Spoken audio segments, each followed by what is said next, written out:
ప్రియులారా,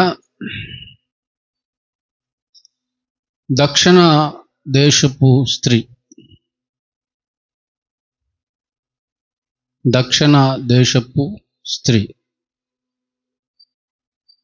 అంటే అరేబియన్ ప్రాంతానికి సంబంధించిన స్త్రీ. అరేబియన్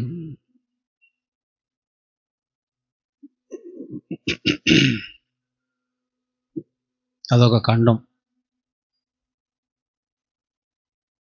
అక్కడ స్త్రీ గురించి ఈరోజు మనం ప్రస్తావిద్దాం. దక్షిణ దేశపు స్త్రీ. ఆమెను బైబిల్లో ఏమన్నారంటే షేబా దేశపు స్త్రీ అన్నారు. షేబా దేశపు స్త్రీ అనే కంటే షేబా దేశపు రాణి, ఆ దేశానికి రాణి.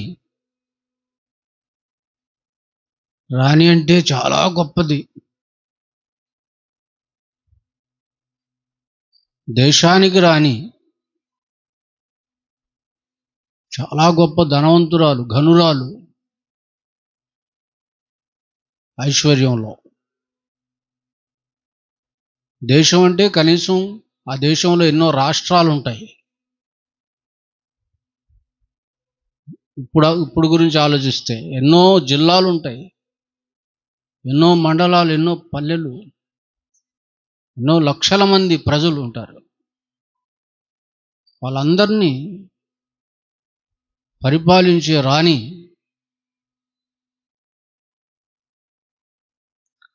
ఇప్పుడు ఆ షేబా దేశానికి ఉన్నటువంటి పేరేంటంటే యోమెన్ అని ఇప్పుడు పిలువబడుతుంది. ఆ షేబా దేశపు రాణి గురించి ఎక్కడ మనం చదువుకోగలం అంటే పాత నిబంధనలో చదవగలం, కనపడుతుందామా. అయితే పాత నిబంధనకి క్రొత్త నిబంధనకి వేల సంవత్సరాల వ్యత్యాసం ఉంది. యేసుక్రీస్తు వారు జీవించిన కాలంలో భూమి మీద ఉన్నటువంటి ఒక వ్యక్తి పరలోకానికి వెళ్ళాలంటే ఏం చేయాలి, ఏమేం చేయాలి, ఎలా బ్రతకాలి, ఎలా బ్రతికితే పరలోకానికి మనిషి చేరుకోగలడు అన్నటువంటి విషయాలను ఆయన బోధించటం అనేది జరుగుతూ ఉంది. ఆయన బోధ ప్రారంభించిన దగ్గర నుండి ఆ బోధలో, ఆ విధానంలో ఆయన జ్ఞాపకం చేసినటువంటి విషయమే ఈ షేబా దేశపు రాణి గురించి. మత్తయి సువార్తకి వెళ్ళండి, 12వ అధ్యాయం మత్తయి సువార్త 42వ వచనం చదవండి. 42 నుండి. విమర్శ సమయమున దక్షిణ దేశపు రాణి ఈ తరము వారితో నిలవబడి వారి మీద నేరస్థాపన చేయును అని యేసుక్రీస్తు వారు మాట్లాడుతూ ఉన్నాడు.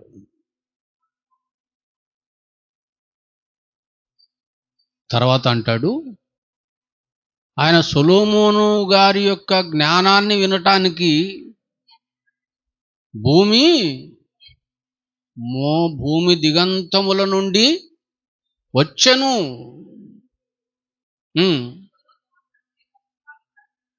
సొలొమోను కంటే గొప్పవాడు ఇక్కడ ఉన్నాడు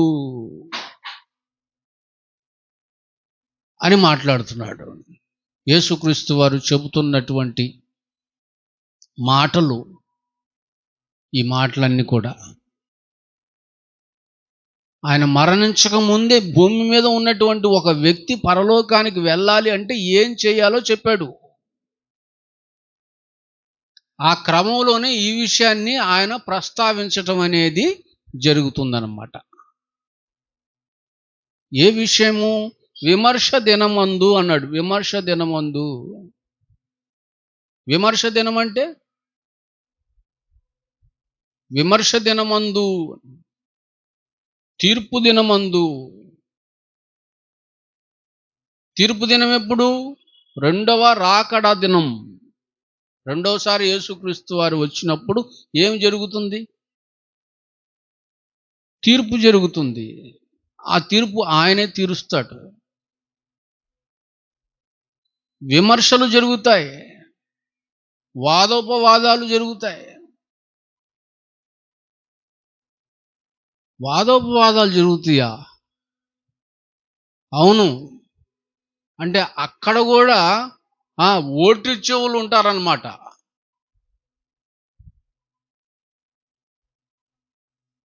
మేము వినలేదా, మేము విశ్వసించలేదా, మేము మారలేదా, మేము పశ్చాత్తాపడలేదా, మేము బాప్తిజం పొందలేదా, మేము చర్చికి రాలేదా, బల్లారాధనలో పాల్గొనలేదా, దశంభాగం ఇయలేదా అని ఓటు చెవులు లేకపోలేదు ఉంటారు. అప్పుడు సాక్ష్యాధారాలన్నీ పరిశీలిస్తాడనమాట ఈయన. వీళ్ళు చెప్పింది ఎంతవరకు రైట్, వీళ్ళ మీద నేరస్థాపన ఏంటి, ఏ నేరస్థాపన చేశారు, చేసిన ఈ నేరస్థాపన కరెక్టా కాదా, కరెక్ట్ అయితే వీళ్ళకి శిక్ష ఏంటి, రాంగ్ అయితే వీళ్ళకి ప్రతిఫలం ఏంటి. విమర్శ జరుగుతుంది తీర్పు దినమునందు. దాని గురించే మాట్లాడుతున్నాడు ఇక్కడ. అర్థమైందండి? అంటే ఆ తీర్పు దినమందు న్యాయాధిపతిగా అక్కడ కూర్చునేది ఎవరంటే ప్రభు అయినటువంటి యేసుక్రీస్తు వారు. భూమి మీద బ్రతికిన నువ్వు మంచి క్రియలు చేసినా చెడ్డ క్రియలు చేసినా అవన్నీ ఎందులోకి వస్తాయి? తీర్పులోనికి వస్తాయి. మంచి క్రియలు చేసిన వారికి జీవం, చెడ్డ క్రియలు చేసిన వారికి చెప్పండి, జీవం లేదు, నిత్య శిక్ష. ఆ తీర్పు తీర్చడానికి ఒక న్యాయాధిపతిగా రెండవసారి రాబోతున్నాడు మన ప్రభు అయిన యేసుక్రీస్తు వారు. ఆయన తీర్పు తీర్చుటకు వచ్చి కూర్చున్నప్పుడు ప్రియులారా, నేరస్థాపన చేయటానికి ఈ స్త్రీ లేచి నిలబడిద్దట. అదేనా చెప్పింది ఆయన? ఏ స్త్రీ లేచి నిలబడిద్ది? ఈ షేబా దేశపు రాణి లేచి నిలబడి ఏం చేస్తుందామా? ఏం చేస్తుంది? ఈ తరం వారి మీద ఏం చేస్తుంది?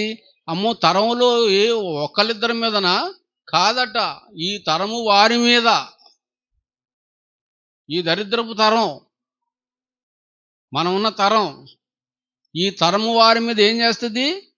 నేరస్థాపన చేస్తుంది, నేరాన్ని స్థాపిస్తుంది. చాడీలు చెప్పడం కాదు. చాడీలు చెప్పిద్దని ఉందా? నేరాన్ని ఏం చేస్తుంది? స్థాపిస్తుంది. అంటే ఆమె చెబితే తిరుగులేదు. ఇక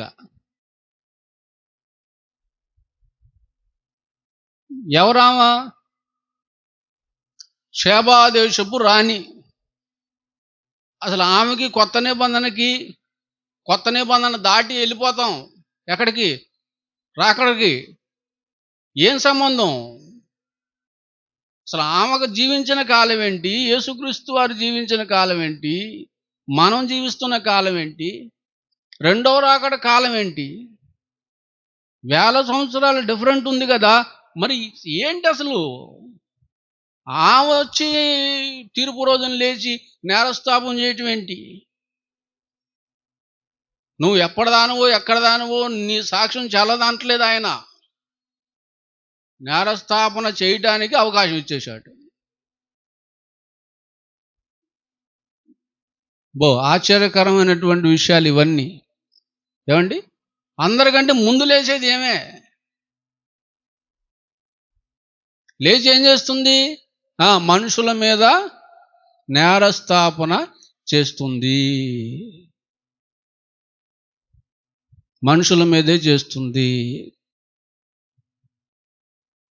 ఎక్కడో సొలొమోను రాజు గారు పరిపాలించిన కాలానికి చెందినటువంటి ఈ స్త్రీ అదేంటండి, క్రొత్త నిబంధన కాలానికి ఎంతో వ్యత్యాసం ఉన్నటువంటి కాలం. చాలా జాగ్రత్తగా ఈ విషయాలను మనం ఆలోచించాలి ప్రియులారా. ఎంతో ఆశ్చర్యకరమైనటువంటి విషయంగా కనబడుతుంది ఈ విషయం. అర్థమైందండి? నేరస్థాపన చేస్తుంది అంటే మనం చేస్తున్నటువంటి నేరాలన్నిటిని చూస్తుందా? మనం ఏ నేరాలు చేయటం చూసింది? మనం ఏ తప్పులు చేయటం చూసింది? మనం ఏ అక్రమంగా బ్రతకడం చూసింది? చూస్తేనే కదండి నేరస్థాపన చేయగలిగేది. అసలు ఏం చూసింది? అసలు ఆమె బ్రతికిన కాలం ఏంటి? మనం బ్రతుకుతున్నటువంటి కాలం ఏంటి?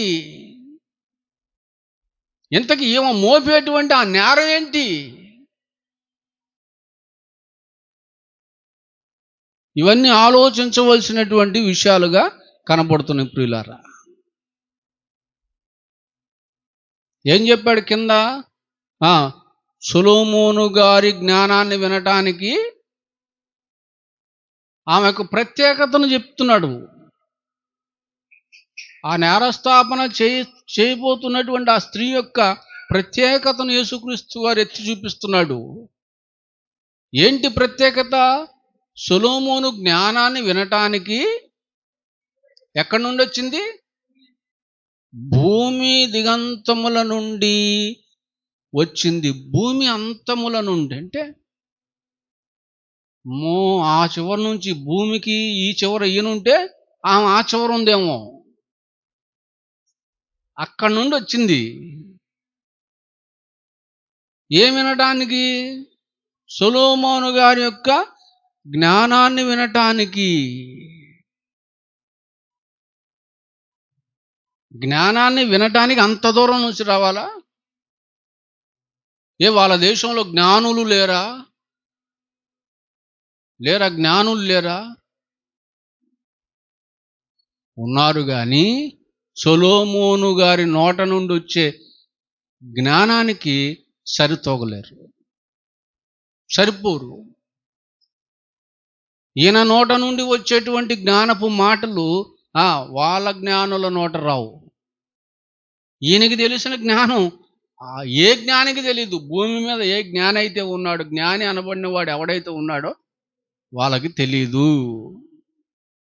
దేవుడే చెప్పాడు, నీకు ముందు కానీ నీకు వెనక కానీ రాబోయే కాలంలోనైనా సరే నీ అంత జ్ఞాని ఉండడు, పుట్టడు.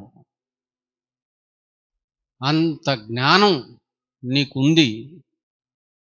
నీ జ్ఞానం ముందు ఎవరు నిలవలేరని దేవుడు చెప్పాడు సొలొమోను గారికి. అంటే ఇప్పుడు సొలొమోను గారి నోట నుండి వస్తున్నటువంటిది ఏంటంటే జ్ఞానం. ఆ జ్ఞానం ఎవరిది? సాక్షాత్తు తండ్రి అయిన దేవునిది. దేవుని జ్ఞానాన్ని బోధిస్తున్నాడు ఆయన.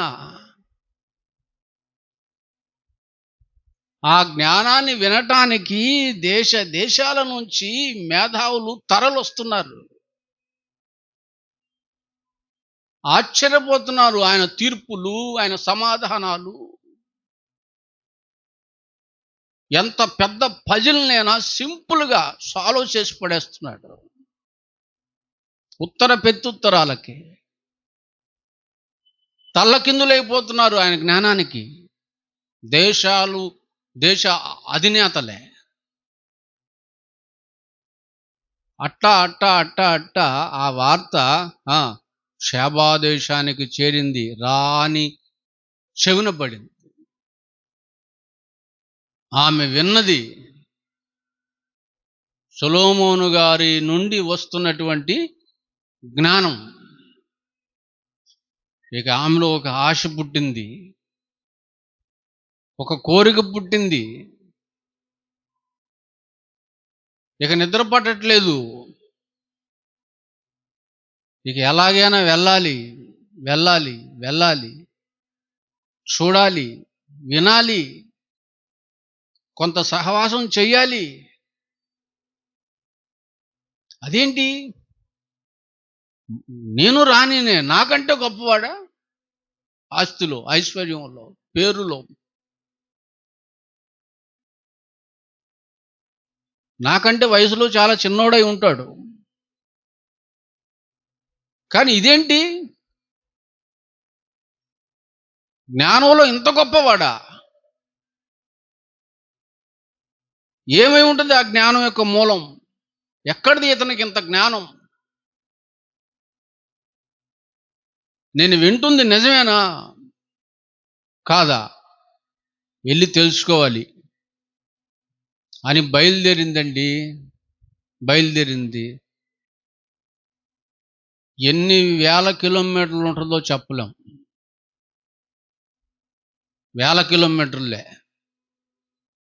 అర్థమైందండి, వేల కిలోమీటర్లు. ఎందుకు? ఆ జ్ఞానం ఎవరిది? దేవునిది అని ఖచ్చితంగా గుర్తుపెట్టుకోవాలి. దేవుని జ్ఞానాన్ని వినడానికి బయలుదేరింది. దేవుని జ్ఞానాన్ని వినటానికి బయలుదేరింది. ఇప్పుడు మనం కూడా వింటున్నాం, ఎప్పటి నుంచో వింటున్నాం. సేవకుల ద్వారా వింటున్నాం.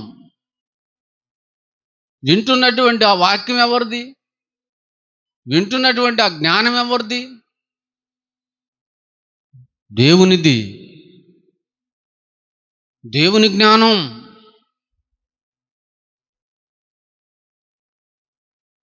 సొలొమోను ఎవరు? దేవుని సేవకుడు ఆయన. ఇప్పుడు మీరెవరి ద్వారా వింటున్నారు? దేవుని సేవకుని ద్వారా వింటున్నారు. ఎవరి జ్ఞానాన్ని వినటానికి వస్తుంది? దేవుని సేవకుని నుండి వస్తున్న దేవుని జ్ఞానాన్ని వినటానికి వస్తుంది. మీరెందుకు వస్తున్నారు? దేవుని సేవకుని నోట నుండి వస్తున్నటువంటి దేవుని జ్ఞానాన్ని వినటానికి వస్తున్నారు. ఇందులో తేడా ఏముంది? ఆమె వినటానికి వస్తుంది దేవుని జ్ఞానమే, మనం వినటానికి వస్తుంది దేవుని జ్ఞానమే. అయితే ఇక్కడ ప్రశ్న ఏంటంటే, ఆమె ఎక్కడి నుండి వచ్చింది, మీరు ఎక్కడి నుండి వచ్చారు? అది ఆమె ఎక్కడి నుండి వచ్చింది?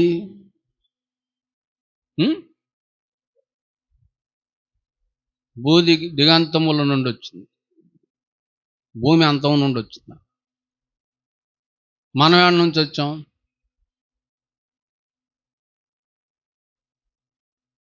ఆమె వచ్చింది, మనం వచ్చాం. మరి ఆమె ఎట్ట గొప్పదైంది?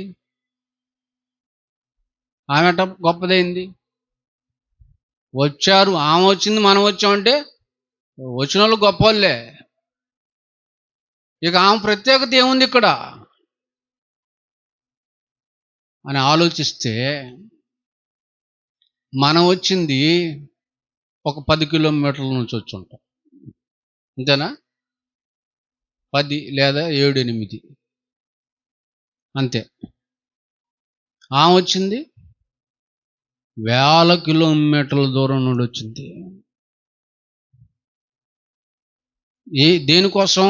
దేనికోసం? జ్ఞానం కోసం దక్షిణ దేశం, షేబా దేశం, అక్కడి నుండి ఎన్నో దేశాలు దాటుకొని వేల కిలోమీటర్లు ప్రయాణం చేసి నేను వచ్చాను.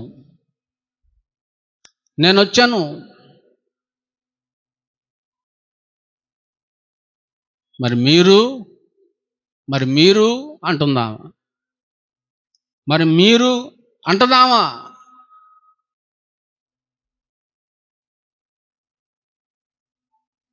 ఏమండి, నిజంగా అండి, ఈ రోజుల్లో క్రైస్తవులను చూస్తే పక్కన ప్రార్థన జరుగుతున్న వెళ్ళరు. మన బావజనారు 5వ లైన్లో పెట్టాం. ఎవరు వచ్చారండి? ఆ లైన్లో ఉన్న వాళ్ళు అందరూ వచ్చారా? ఆ లైన్లో ఉన్న వాళ్ళు అందరూ వచ్చారా?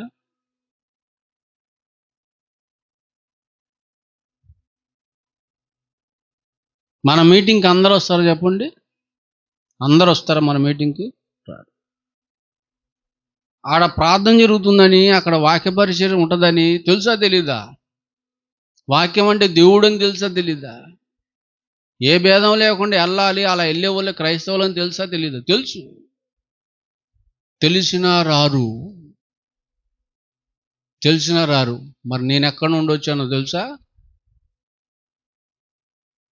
అంటదామా? ఎందుకు రాలేదు అంటే ఎన్నో భేదాలు.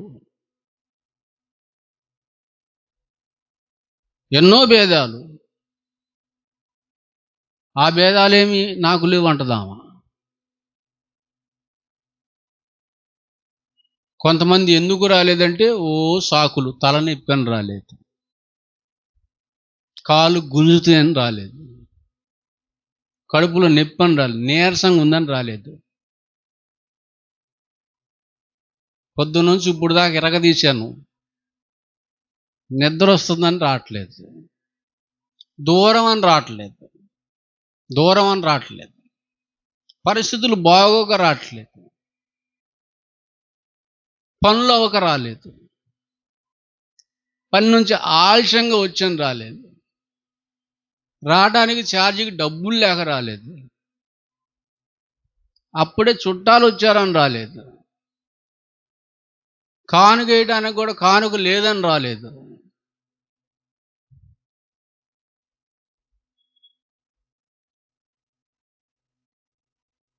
నేరస్థాపన చేయాలా ఉదయమా ఇట్లాంటి వాళ్ళ మీద?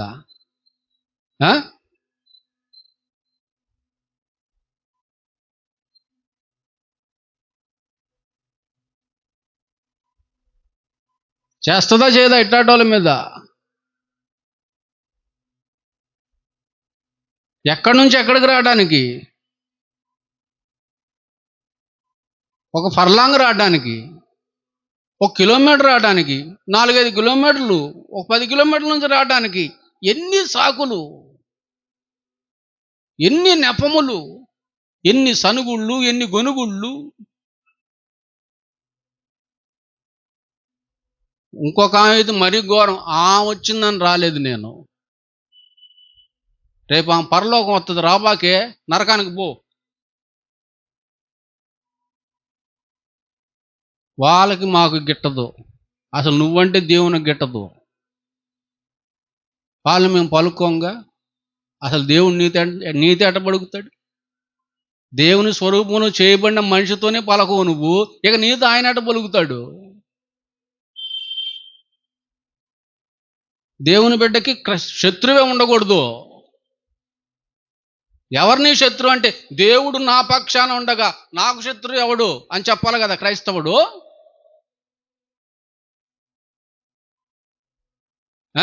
అత్త అంటే పడదు, మావంటే పడదు, భర్త అంటే పడదు, ఆ భర్తకు సంబంధించిన వాళ్ళు అంటే పడదు. ఈ మధ్య తయారయ్యారండి, తల్లిదండ్రులు అన్నా పడట్లేదు, తోబుట్టువులన్నా పడట్లేదు. ఇట్లాంటి వాళ్ళందరి మీద ముందుగా లేచి నిలిచి ఏం చేస్తుందామా? నేరస్థాపన. ఎవరు? షేబా దేశపు రాణి.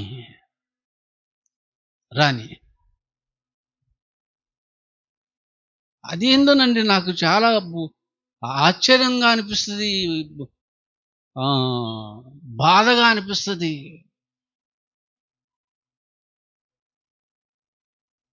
నేను ప్రార్థనకు రాను కానీ పలహారం పట్టరా అంటదంట. ఏం చేయాలండి? అతను వస్తాడు ప్రార్థనకి, వెళ్ళేటప్పుడు పలహారం తీసుకెళ్తాడు. నేను రానులే ప్రార్థనకి, నువ్వు వెళ్ళు భార్యని అంటాడు. నువ్వు వెళ్ళు, ఈరోజు భోజనాలు అంటగా, నా భోజనం పట్టరా. ఈడు ప్రార్థనకు రాడు, భార్య ప్రార్థనకు వచ్చిద్ది, తినిద్ది, క్యారేజ్ కట్టుకొని భర్తకు వస్తుంది, వాడు పంది తిన్నట్టు తింటాడు. దేవుని సొమ్ము కాదు అది. ఏం ప్రార్థనకు రాదు, ఈయన వస్తాడు, పలహారం తింటాడు, మళ్ళీ పలహారం తీసుకుని పోతాడు, బుగ్గలాడించుకుని తింటాడు, దున్నపోద్దు తిన్నట్టు. అది దేవుని సొమ్ము కాదా?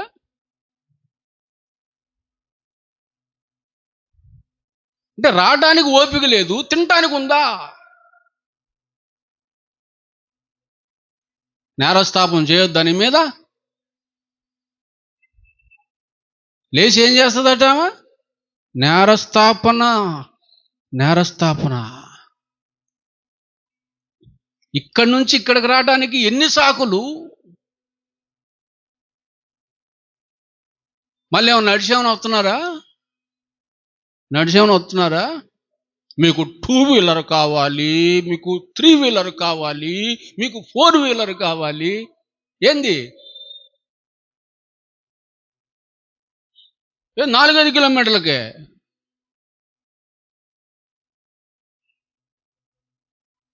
నేను నా భార్య 10 కిలోమీటర్లు నడుచుకుంటూ వెళ్ళేవాళ్ళం. రోజు 10 కిలోమీటర్లు నడుచుకుంటూ వెళ్ళి కుటుంబ ప్రార్థన పెట్టి వచ్చేవాళ్ళం ప్రతిరోజు. ఒక్కోసారి అయితే 15 కిలోమీటర్లు నడవాల్సి వచ్చేది. 8వ నెల 9వ నెల గర్భిణి కనే వరకు రేపు గంటదనంగా కూడా నడిపించా. చాప కూడా ఉండేది కాదు, కట్టిగా నేల మీద పడుకునేది. కారపు మెతుకులు తినేవాళ్ళం. ఒకరోజు అవి కూడా ఉండే కాదు, మంచినీళ్ళకి ప్రార్థన చేసుకుని తాగేవాళ్ళం. కడుపుతో ఉన్న వాళ్ళకి ఎన్ని ఆశలు, ఎన్ని కోరికలు ఉంటాయి. అవన్నీ చంపుకొని ఆమెకు 2 జతల బట్టలు, నాకు 2 జతల బట్టలు ఉంటాయి అండి. ఆ సంగతి ఇప్పుడు చెప్పాను అనుకో, మీ కాలం వేరన్నా మా కాలం వేరన్నా అంటారు. ఏంది 15 సంవత్సరాలకే మీ కాలం వేరు మా కాలం వేరు. ఓరి బాబు, ఏంది అప్పుడు 15 ఏళ్లకే బీసీ అయిపోయింది. అది 15 ఏళ్లకే నువ్వు ఏసీ వచ్చేసింది నీకు.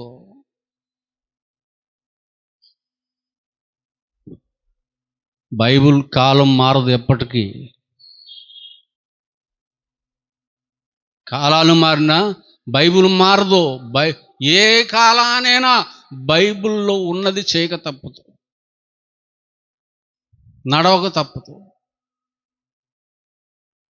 ఇట్లాంటి వాళ్ళ మీద ఏం చేస్తుందటామా? నేరస్థాపన చేస్తుంది. పక్కనే ఉన్నా మీరు రారు, కానీ నేను భూమికి ఆ పక్కనున్నా, భూమికి ఈ పక్కనున్న దేవుని జ్ఞానాన్ని వినటానికి వచ్చాను.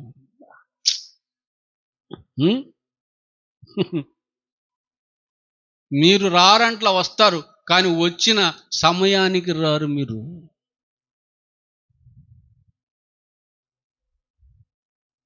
వస్తారా? టైంకి వస్తారా? వస్తారు, కానీ సమయానికి రారు. సమయానికి రాకపోతే వచ్చినా రానట్టే.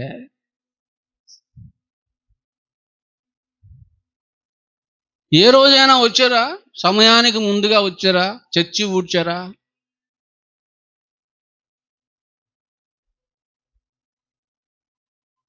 చర్చిలో పరిచర్య చేయడానికి ఎప్పుడన్నా వచ్చారా? అమర్చం దాని మీద అయ్యగారు చెయ్యేసాడు అన్నట్టుగా వస్తారు. అంతా అమర్చబడిన తర్వాత వస్తారు. కారణం ఏంటి? ఇంట్రెస్ట్ లేదు. ఏం లేదు తేజస్వి, ఇంట్రెస్ట్ లేదు, ఆశ లేదు, మనసు లేదు.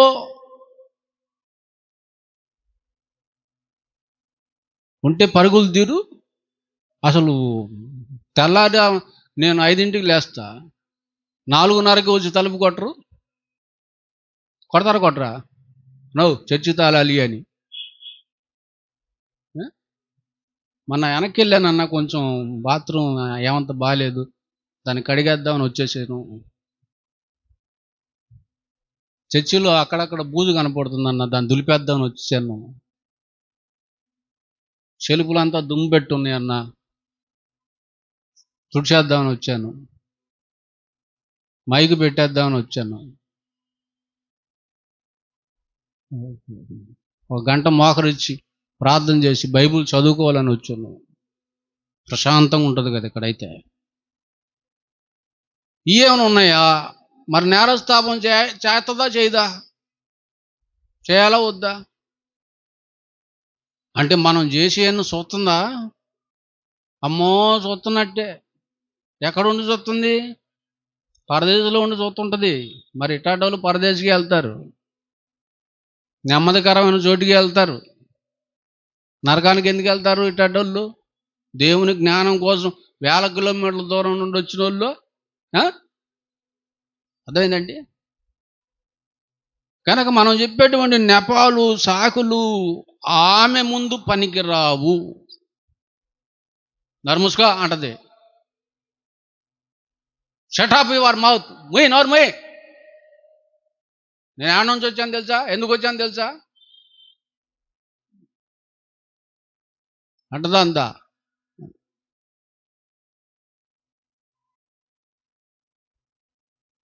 యేసుక్రీస్తు వారు చెప్తున్న విషయాలు అయ్యి సత్యమైన విషయాలు.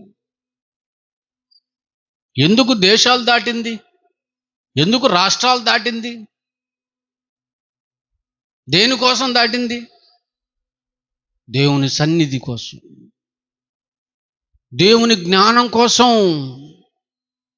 ఇన్ని దాటాను, కానీ మీరు ఆ దేవుని కోసం, ఆ దేవుని జ్ఞానం కోసం ఒక బజార్ దాటలేరు. ఈ బజార్లో నుంచి ఆ బజార్లోకి వెళ్ళి దేవుని జ్ఞానం చెప్పలేరు మీరు. దేవుని జ్ఞానం వినలేరు మీరు. ఒక పేట నుంచి మరొక పేటకు రాలేరు మీరు. మాట్లాడిద్దేమో మాట్లాడి మన నేరాన్ని స్థాపన చేస్తుంది. కనీసం మీరు ఇల్లు దాటరు, వీధి దాటరు. నేను ఎన్ని దాటానో చూడండి అని మాట్లాడుతుంది, అని నేరం మోపుతుంది. ఎవరు అసలు అసలు ఎవరు ఎవరు ఈమె యూదురాలు కాదు, ఈమె ఇశ్రాయేలురాలు కాదు, ఈమె ఒక అన్యురాలు, అన్య స్త్రీ. అన్యురాలండి.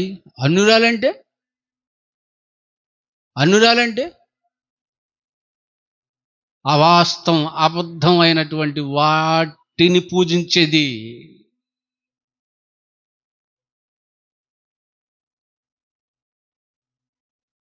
ఒక లోకస్తురాలనుకోండి, దేవునిని ఎరుగని స్త్రీ, ఒక అన్యురాలు. ఈమె గురించి మాట్లాడుతున్నాడు సరిగ్గా మండుతుంది యూదులకి, ఇశ్రాయేలీలకి. మా ఇశ్రాయేలీల్లో గొప్ప గొప్ప స్త్రీలు లేరా?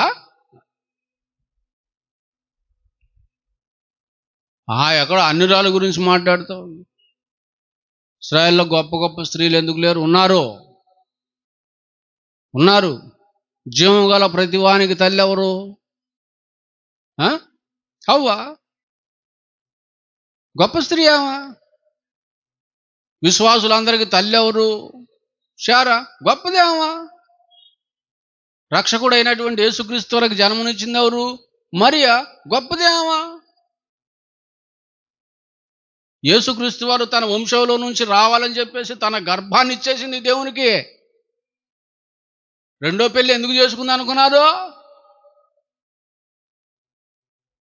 చేసుకున్నోడు చనిపోతే మళ్ళీ బోయాజుని ఎందుకు చేసుకుంది? తన గర్భాన్ని బిడ్డల కొరకు దేవునికి ఇచ్చింది. చాలామంది పెళ్లి చేసుకోరండి, ఎందుకో తెలియదు. అంటే తమ గర్భాన్ని దేవునికి ఇవ్వటం వాళ్ళకి ఇష్టం లేదు. పెళ్ళి అయితేనే గర్భం తెరవబడుతుంది. గర్భం తెరవబడితేనే బిడ్డలు పుడతారు.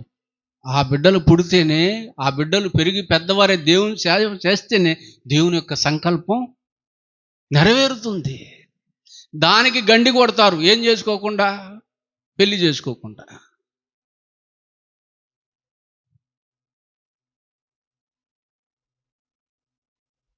పాపం వాళ్ళ అక్క రోజు బతిమలాడిద్ది నన్ను, ఎవరైనా ఉంటే చూడండి ఎలీషా గారు మా తమ్ముడికని. ఏం చూస్తాం, 45 వచ్చినాయి, 45 వచ్చినాయి, 5 కోట్లు ఉన్నాయి, 5 కోట్లకి వారసుడు. 45 వచ్చినాయి. 2-3 పెళ్ళిళ్ళు చేసుకున్నటువంటి స్త్రీ అతన్ని చేసుకోవటానికి కూడా ఇష్టపడట్లా. ఎందుకు? డబ్బులు ఉంటే సరిపోద్దా? పిల్లలు పుట్టొద్దు, అవకాశం లేదు. అందుకే బైబిల్ చెప్పింది, ఏ కాలం రాగానే చేసుకోమన్నాడు? వివాహ కాలం సమీపించగానే వివాహము చేసుకోండి. అంటే మైనార్టీ తిరగానే పెళ్లి చేసుకోమని చెప్తున్నాడు. సెటిల్ అయిపోయినాక చేసుకుంటావా? ఎందులో సెటిల్ అయినాక?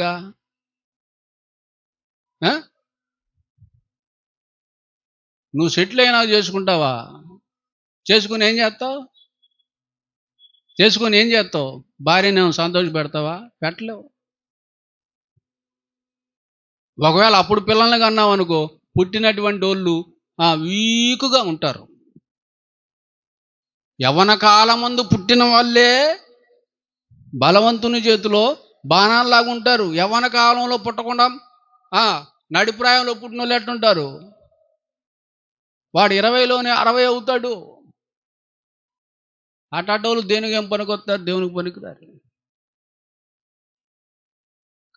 కానీ బోయాజుని చేసుకొని తన గర్భాన్ని దేవునికి ఇచ్చింది. ఆ గర్భంలో నుండి వచ్చాడు దావీదు.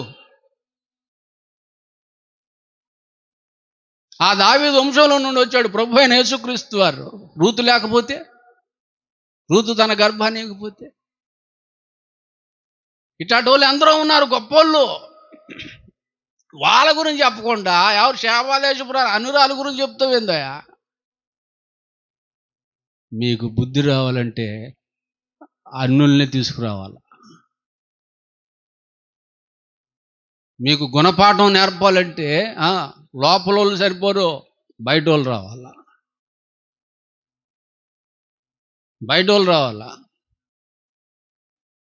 అందుకే అప్పుడప్పుడు ఎప్పుడన్నా ఒకసారి బయట వాళ్ళని పిలిపించి వాక్యం చెప్పిస్తుంటాం. అదేందండి, మీటింగులు పెట్టి ఎందుకు బయట వాళ్ళని పిలుస్తారు? వాక్యం చెప్పడం రాక కాదు, వాళ్ళైతే బాగా వేస్తారు మొహమాటం లేకుండా. అదేందండి,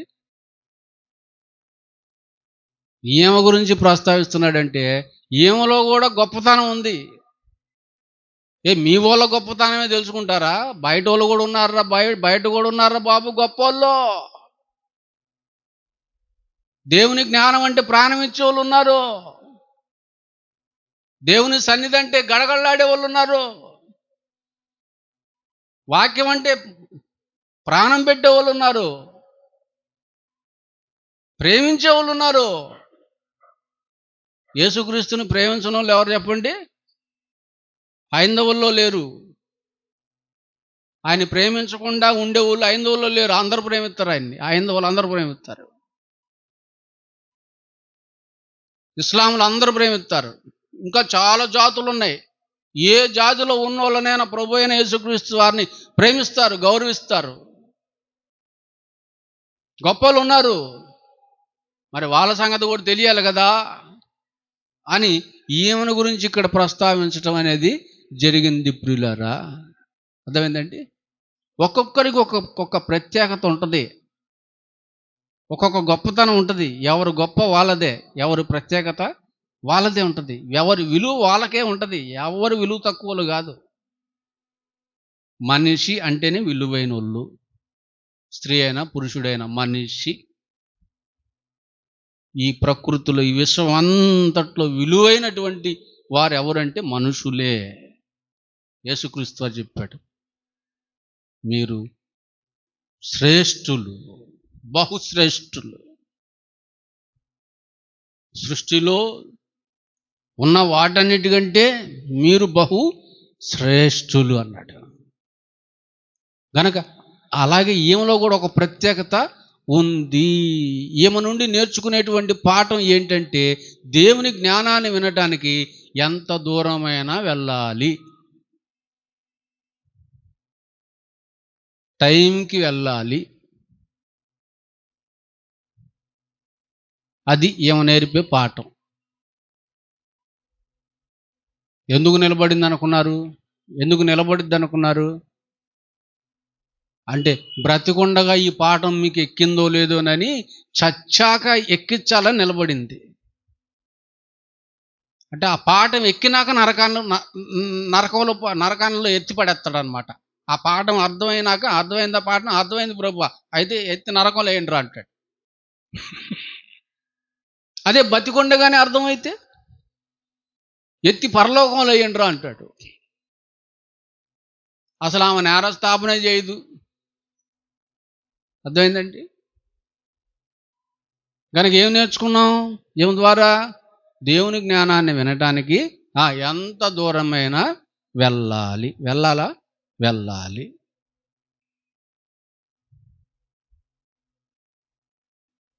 దేవుడు చూస్తుంటాడు, నీకు అన్నీ ఇచ్చి వాటితో ఏం చేస్తున్నావని చూస్తుంటాడు.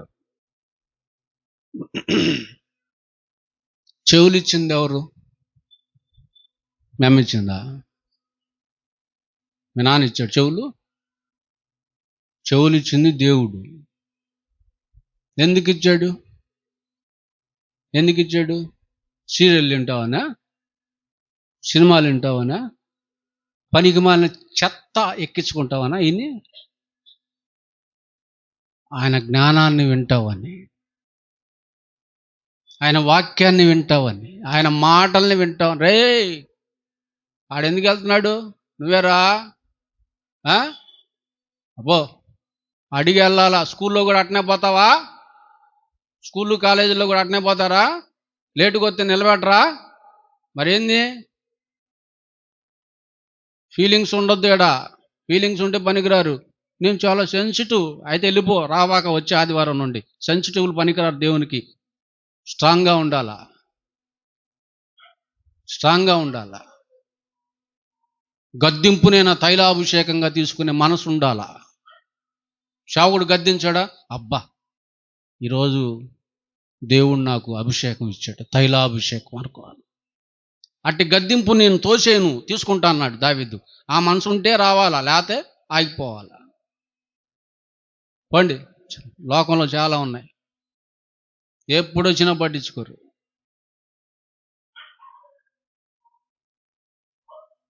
నేను ఆ టైపు కాదు,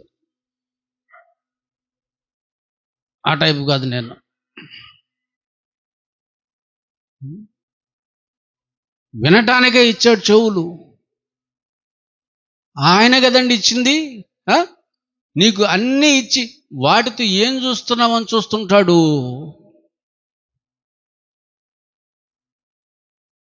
నా మాటలు వినటానికి ఇచ్చాను, ఏం మాటలు వింటున్నారు చూస్తాడు. కాళ్ళు ఎందుకు ఇచ్చాడు? కాళ్ళు ఎందుకు ఇచ్చాడు? ఎక్కడ నా పని జరుగుతున్నా వెళ్ళటానికి, ఎక్కడ నశించిపోతున్న ఆత్మలు ఉన్నాయో అక్కడికి నడిచి వెళ్ళటానికి, వాక్యం చెప్పటానికి. ఆయన కోసం నడుస్తావని. చేతులు ఎందుకు ఇచ్చాడు? ఆయన కోసం పని చేస్తావని. నీ పనులు కొంచెం చేసుకొని ఆయన పనులు ఎక్కువగా చేస్తావని. అవునండి. కళ్ళు ఎందుకు? వాక్యం చదవటానికి. మెదడెందుకు? వాక్యాన్ని గ్రహించటానికి. నోరెందుకు? వాక్యం మాట్లాడటానికి. హృదయం ఎందుకు? వాక్యాన్ని నింపుకోవడానికి. ఆయన కృపతో నింపబడటానికి. గనక ప్రతి అవయవాన్ని ఆయన ఉద్దేశం ప్రకారంగా మన శరీరానికి అమర్చాడో. అందుకంటాడు, మీ అవయవములను దుర్నీతి సాధనములుగా చేయకుండా నీతికి సాధనాలుగా చేయండి. అంటే దేవుని మాటల కొరకు సాధనాలుగా చేయండి, ప్రకటించడానికి. కానీ సొంత పనులే తప్ప దేవుని పనులు మన అవయవాల ద్వారా ఆయన ఇచ్చిన వాటి వలన మనం చెయ్యం. జరగటం లేదు. దేవుని పనులకు తక్కువ అని కూడా చెప్పలేమండి, అసలు లేవు. కానీ దేనికి ఎక్కువ ఉన్నాయి? వేటికి వాడుతున్నారు అవయవాలను అని ఆలోచించుకోవాలని ప్రభు మనవి చేస్తూ ఉన్నాను. దేవుడిచ్చినటువంటి అవయవాలను దేవుని కొరకు వినియోగిస్తే, అలా వినియోగించే వాళ్ళు ఇంటి నుంచి బయలుదేరాడు అనుకోండి, ఆడు పురుషుడైతే అందగాడు బయలుదేరాడు అంటాడు దేవుడు. ప్రపంచంలో అందగాడు ఈడే బయలుదేరాడు అంటాడు. ఆయన అవయవాలను ఆయన కొరకే వినియోగించాలన్నటువంటి మనసుతో బయలుదేరితే స్త్రీ, ప్రపంచంలో ఎంతమంది అయితే ఉన్నారో ఆడవాళ్ళు, వాళ్ళందరికంటే అందగత్య బయలుదేరింది. ఎవరి కోసం? నా కోసం బయలుదేరింది. తన కాళ్ళను ఎందుకు ఉపయోగిస్తున్నారు? సువార్త ప్రకటించటానికి. మీరు ప్రకటిస్తే వింటారు. వినటం ద్వారా విశ్వాసం కలుగుతుంది. విన్నవారికి మారు మనసు కలుగుతుంది, పాప క్షమాపణ కలుగుతుంది. దేవుని నమ్ముకుంటారు, దేవుని కుటుంబంలో చేర్చబడతారు, దేవుని కొరకు బ్రతుకుతారు, దేవుని కొరకు పనిచేస్తారు. ఆయన సంతోషం, ఆయన ఆనందం అందులోనే ఉంది. అది తెలుసుకొని తమ కాళ్ళకు పని చెప్తారే, వాళ్ళ పాదాలు ఎంతో సుందరములు. రోమాపత్రిక 10:15, రోమీలకు రాసిన పత్రిక 10వ అధ్యాయం 15వ వచనం. 15వ వచనం, ప్రకటించువారు పంపబడకపోతే ఎలా ప్రకటిస్తారు? కానీ మనల్ని పంపాడు కదా,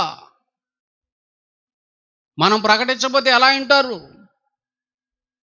ప్రకటించడానికే మనం పంపబడ్డాం ఈ లోకంలోనికి. ఇందు విషయమై ఉత్తమమైన వాటిని గూర్చిన పరలోకపు సంబంధమైన దేవుని విషయాలను, అవన్నీ ఎందులో ఉన్నాయి? సువార్తలో ఉన్నాయి. సువార్తను ప్రకటించు వారి పాదములు ఎంతో సుందరములు. ఇప్పుడు సువార్తను ప్రకటించు వారి పాదములు ఎటువంటివి? ఎంతో సుందరములు. చాలా చక్కగా ఉంటాయి, చాలా అందంగా ఉంటాయి. మరి ప్రకటించని వాళ్ళయ్యో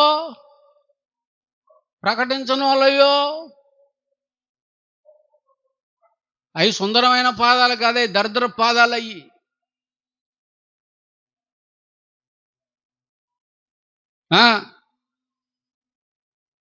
అంటే ఇది మీకు అర్థమైందో లేదో. సుందరమైన పాదాలంటే ఎటువంటి నెర్రెలు కొట్టకుండా నున్నగా ఉండే పాదాలు అనుకుంటున్నారా ఏంది? అయ్యే దరిద్ర పాదాలు. మనుషుల దృష్టిలో నున్నగా ఉంటే సుందరమైన పాదాలు, కానీ దేవుని దృష్టిలో పగిలిపోవాలా. అరికాళ్ళు ఏమైపోవాలా?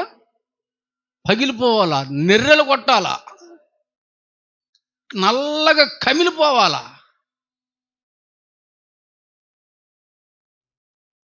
ఆయన పని కోసం తిరిగి తిరిగి తిరిగి తిరిగి వాటిని చూసి ఆయన ఏమంటాడో తెలుసా?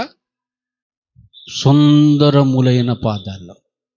సువార్తను ప్రకటించే వారి పాదాలు నెర్రెలు కొట్టున్న దేవుని దృష్టిలో అవి సుందరమైన పాదాలు. అడుగేస్తే కందిపోతుందేమో అన్న ఉద్దేశంతో అడుగు పడకుండా పెంచారంట దరిద్రులు, దౌర్భాగ్యులు. దింపకుండా వాడికి నరక రాదిక. ఇంకేం నేర్చుకుంటా? నడక రాదాడికి. నీ సంకారికి పోద్దే వాడిని మోచి. ఇక నడక రాదా పిల్లకి? నీ సంకారికి పోద్ది మోచి. ఇక దిగడు. బిడ్డకి చీపురుతూ, అమ్మో మా బిడ్డకు చీపురిచ్చాడంట. మా బిడ్డ చేత ఊడిపిస్తున్నారంట. మరి అంత సుకుమారుడా? హార్డ్ వర్క్ నేర్పండి. హార్డ్ వర్క్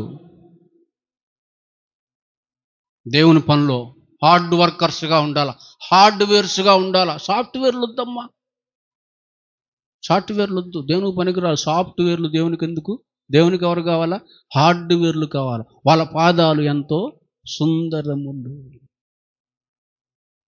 కనుక పెళ్లి కాని వాళ్ళు ఎవరైనా ఉంటే, మగవాళ్ళు పురుషులు ఎవరు ఉంటే, పెళ్లి కాని పురుషులు ఎవరు ఉంటే, మీకు పెళ్ళిడు వచ్చినప్పుడు పెళ్లి సంబంధాలు చూస్తారు కదా, ఏమంటారు? ఏ చూపు అది? పెళ్లి చూపులు. ఆ పెళ్లి చూపులకు వెళ్ళినప్పుడు అమ్మాయి పాదాలు చూడండి, బాగా పగిలిపోయి నెర్రలు కొట్టున్నాయి అనుకో, చేసేసుకోండి. నున్నగా ఉన్నాయనుకో, లేచి వచ్చేయండి. అంటే క్రైస్తవులు చూడడానికి వెళ్తారుగా, అందుకని చెప్తున్నాను. అలాగే అమ్మాయి పెళ్లి చూపులకి అబ్బాయిని చూసేటప్పుడు క్రైస్తవులను చూస్తారుగా, పాదాలు చూడండి. ముఖం కాదు, ముఖం ఎట్టున్నా ఇబ్బంది లేదు, పాదాలు చూడండి. పాదాలు నెర్రలు కొట్టినాయి అనుకో, వాడు దేవుని పనిలో ఉన్నట్టే. అట్టోడు హృదయం కూడా బాగుంటుంది, బుద్ధి బాగుంటుంది, క్యారెక్టర్ బాగుంటుంది. అంతేగాని పాదాలు నున్నగా ఉన్నాయనుకో, లేచి వచ్చేయండి. ఇట్లా పాదాలు చూసి పెళ్లి చేసుకునే వాళ్ళు ఉంటారంటే దేవుడు చేసుకుంటాడు.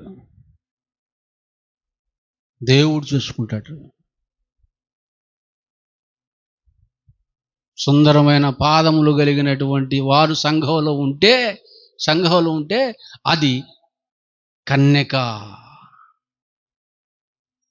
అదే వధువు సంఘం. దాన్ని చేసుకుంటాడు ఆయన.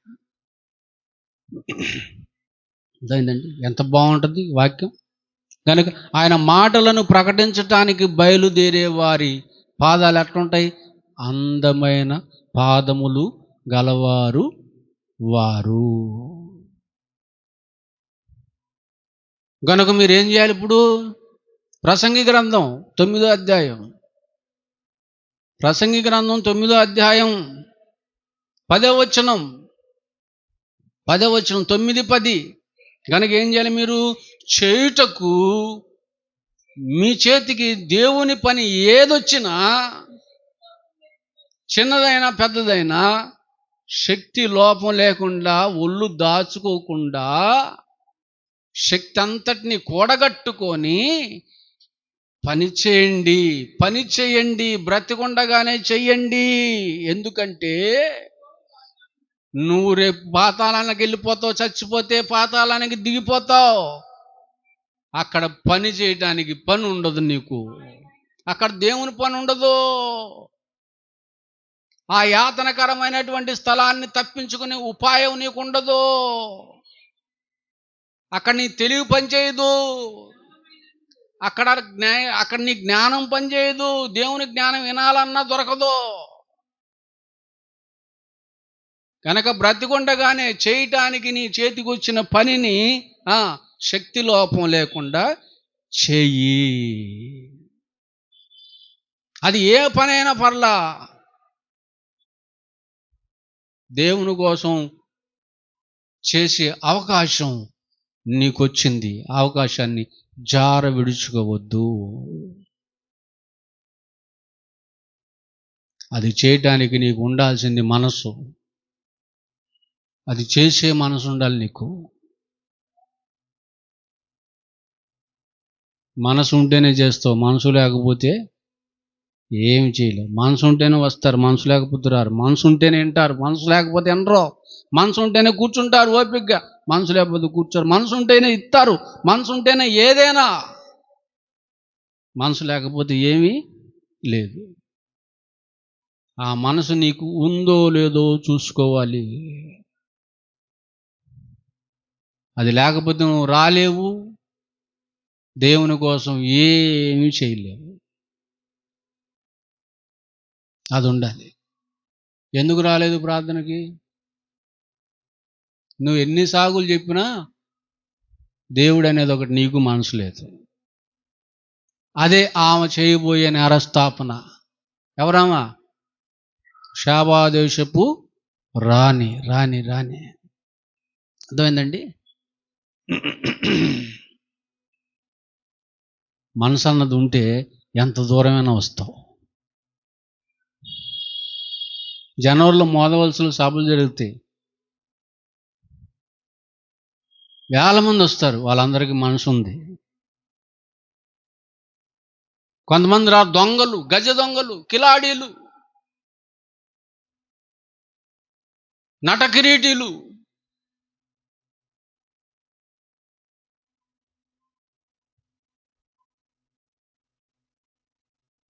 సెంట్రల్ గవర్నమెంట్ ప్రెసిడెంట్ గారి దగ్గర పనిచేసే వాళ్ళు, సెలవులు ఉండే వాళ్ళకి, తీరిక ఉండదు వాళ్ళకి.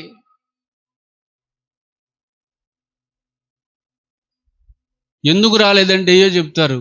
అవన్నీ పక్కన పెట్టు, మనసు లేదు. అవన్నీ తీసే సాగులు, బూటక మాటలు, డామ్డాకారి మాటలు, కొంపలు ముంచే మాటలు. నీకు మనసు లేదంతే. అవునా కదా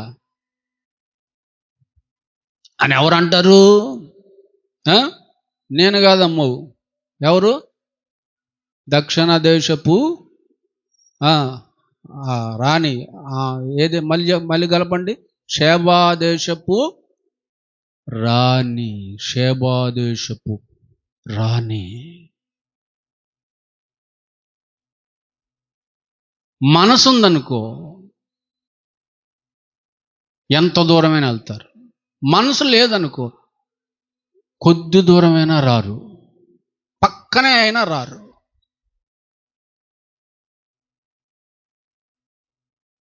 అదేంటండి, ఎంత బాగుంది.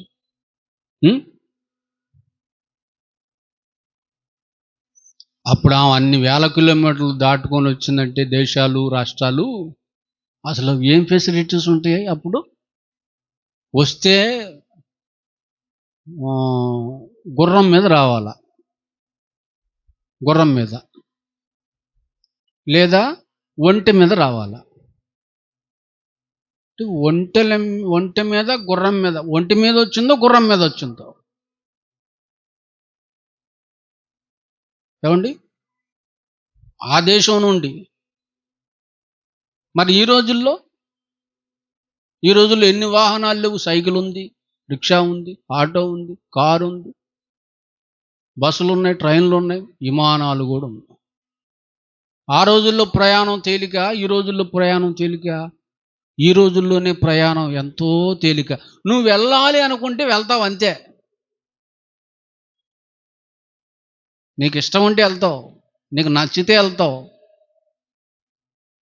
నువ్వు వెళ్ళలేదు, రాలేదంటే నీకు ఇష్టం లేదు, నీకు నచ్చలేదు, నీకు మనసు లేదు అని అర్థం చేసుకోక తప్పదు. ఆమె ఎంత కష్టపడిందో గుర్తు చేసుకోండి. ఆ దృశ్యానికి ఒకసారి వెళ్ళండి, ఎంత కష్టపడి ఉంటుంది. ఎంత ప్రయాసపడి ఉంటుంది, ఎన్ని తిప్పలు పడి ఉంటుంది, ఎంత యాతన పడి ఉంటుంది, అసలు ఎన్ని సంవత్సరాలు పట్టి ఉంటుంది. గుర్రమో ఒంటో కదండి, రోజులు కాదు సంవత్సరాలే పట్టి ఉంటుంది, నెలలు కూడా కాదు సంవత్సరాలే పట్టి ఉంటుంది. ఎందుకంటే భూమి ఆధార్ నుంచి ఇద్దరికి రావటువంటి మాటలా. ఇప్పుడంటే గంటల్లో వెళ్ళిపోతున్నారు దేశాలకి, అప్పుడు కుదరదు. ఎంత కష్టం, ఎంత ప్రయాస, అబ్బబ్బబ్బబ్బా. ఇదంతా ఎందుకు, ఇంత ప్రయాస ఎందుకు, ఇంత కష్టం ఎందుకంటే సొలొమోను జ్ఞానం కోసం. సొలొమోను జ్ఞానం ఎవరిది? ఎక్కడిది సొలొమోనుకి జ్ఞానం? ఆయన ప్రార్థన చేస్తున్నాడు, తండ్రి నాతో మాట్లాడు, తండ్రి నాతో మాట్లాడు, తండ్రి నాతో మాట్లాడని ప్రార్థన చేస్తున్నాడు.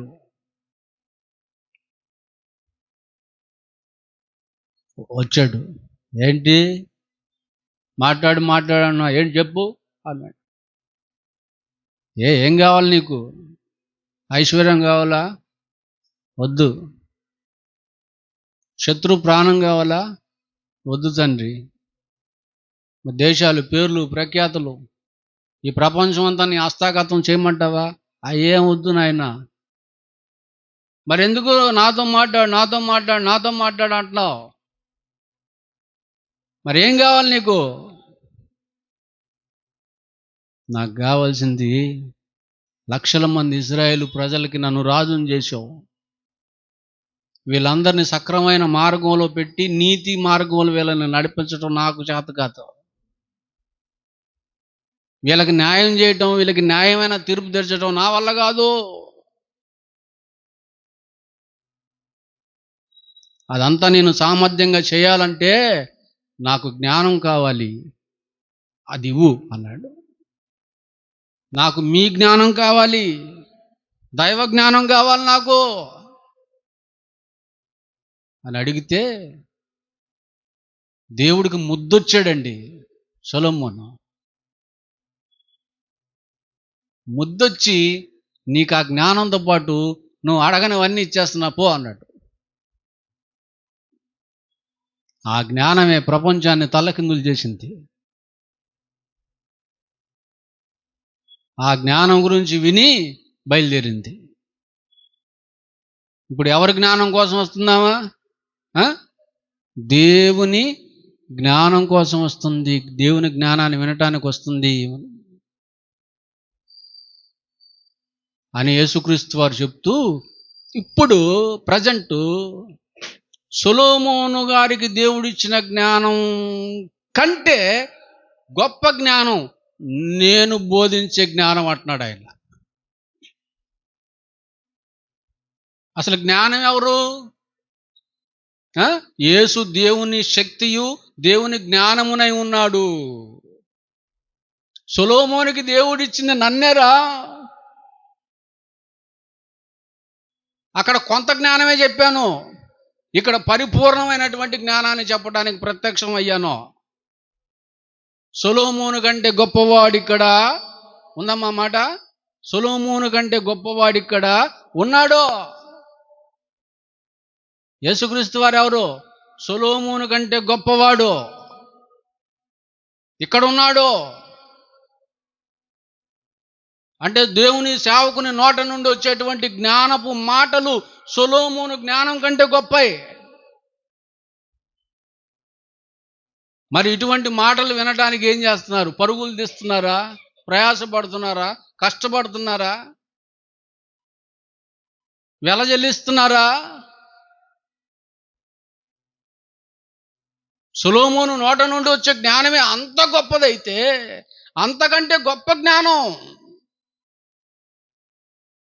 ఈరోజు ప్రకటింపబడుతున్న జ్ఞానం, శాస్త్రవేత్తలను సవాలు చేస్తున్న జ్ఞానం, ప్రపంచ మేధావుల్ని ఎడంకాలుతో తొక్కుతున్న జ్ఞానం,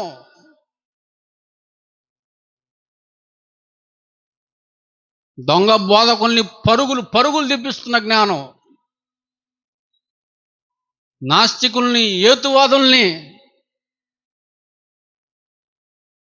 వాళ్ళ దిమ్మ తిరిగేటట్టు చేస్తున్నటువంటి జ్ఞానం, ఇప్పుడు ప్రకటింపబడుతున్న జ్ఞానం. ఈ జ్ఞానం వినడానికి ఆ శాబాదేశపు రాణికున్న ఆసక్తి కంటే రెట్టింపు ఆసక్తి ఇప్పుడున్న క్రైస్తవులకు ఉండాలి. ఉందా?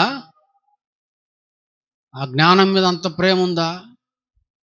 ఆ జ్ఞానం మీద అంత ప్రేమ ఉంటే ఆ జ్ఞానం అంతా బైబిల్లో ఉంది. ఆ బైబిల్ని చదవటానికి అర్ధరాత్రి దాకా ఉంటావు నువ్వు మెలకువగా. జ్ఞానాన్ని ప్రేమిస్తే అర్ధరాత్రి వరకు చదువుతావు బైబిల్. అర్ధరాత్రి మెలకు వస్తే లేచి తెల్లారదాకా చదువుతావు బైబిల్.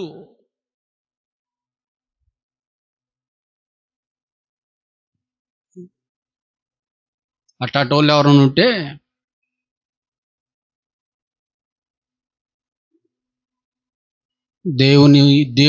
దేవుని మాటల్ని, వాక్యాన్ని, జ్ఞానాన్ని ప్రేమించే వాళ్ళు ఉన్నారు అనడానికి రుజువు అనమాట. అది రుజువు. సొలొమోను కంటే గొప్పవాడు ఇక్కడ ఉన్నాడు. దేవుని మహాజ్ఞానాన్ని బోధిస్తుంటే వినటానికి ఎందుకు రారు అంటున్నాడు ఆయన అని అడుగుతున్నాడు ప్రభు.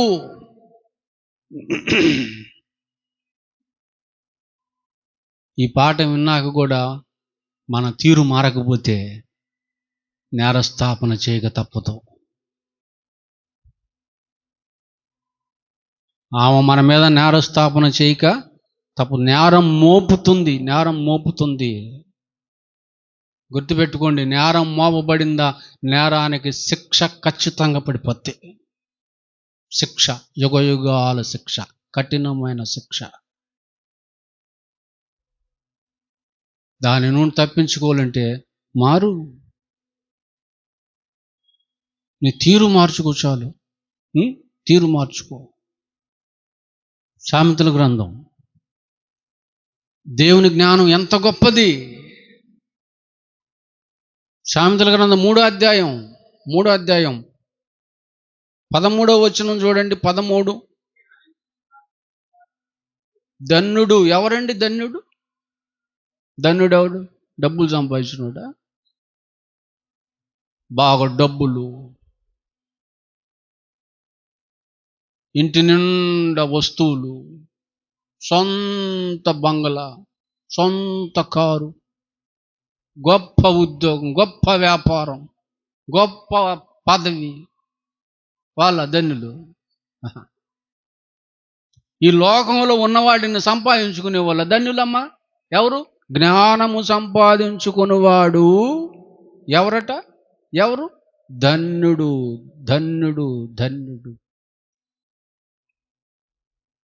ధన్యుడంటే నిజముగా ఆశీర్వదింపబడినవాడు.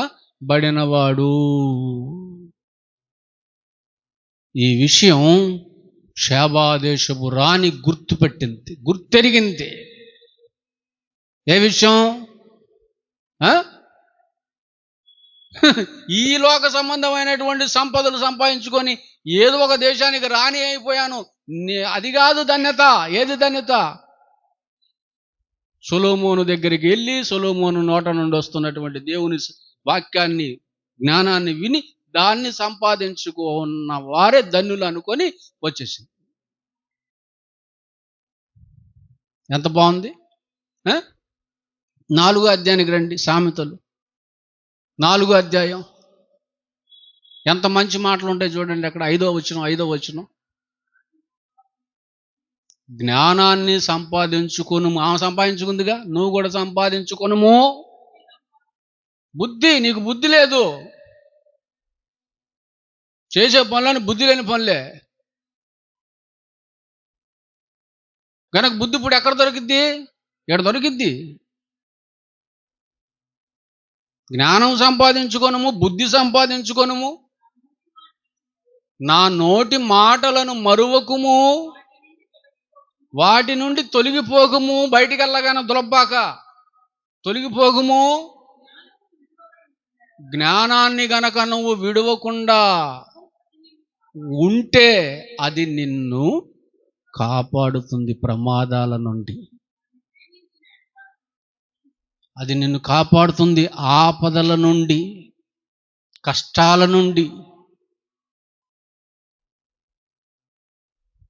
దిగజారిన పరిస్థితుల నుండి, ప్రమాదకరమైనటువంటి నరకం నుండి కాపాడుతుంది. దాన్ని గనక నువ్వు ప్రేమిస్తే, అటువంటి జ్ఞానాన్ని గనక నువ్వు ప్రేమిస్తే, ఆ జ్ఞానము నిన్ను రక్షిస్తుంది, కాపాడుతుంది, రక్షిస్తుంది. నీ ఆత్మను రక్షిస్తుంది పాపము నుండి, నీ ఆత్మను రక్షిస్తుంది లోకము నుండి, లోకంలో ఉన్న మాలిన్యం నుండి, నరకం నుండి నిన్ను రక్షిస్తుంది, తప్పిస్తుంది, రక్షిస్తుంది. తప్పించే దానికోసం, రక్షించే దానికోసం దేశాలు దాటుతుంది. ఇంకా అసలు జ్ఞానాన్ని సంపాదించుకోవటమే అసలు ముఖ్యాంశం ఏదైనా ఉందంటే అదేనండి. కాపాడుతుంది. మరి అటువంటి దాని మీద ప్రేమ ఉందా? ప్రేమ ఉంటే అది నిన్ను రక్షిస్తుంది. అటువంటి దానిని నీ సంపాదన అంతా ఇచ్చి ఏం సంపాదించుకో? నీ సంపాదన అంతా ఇచ్చి, అంతా ఆడిస్తున్నారు ప్రభువా. పద్దే ఆఫరింగ్ సంచిలో పడేది ఎంత? కానుక సంచిలో 10. అందుకే ఏమి లేదు,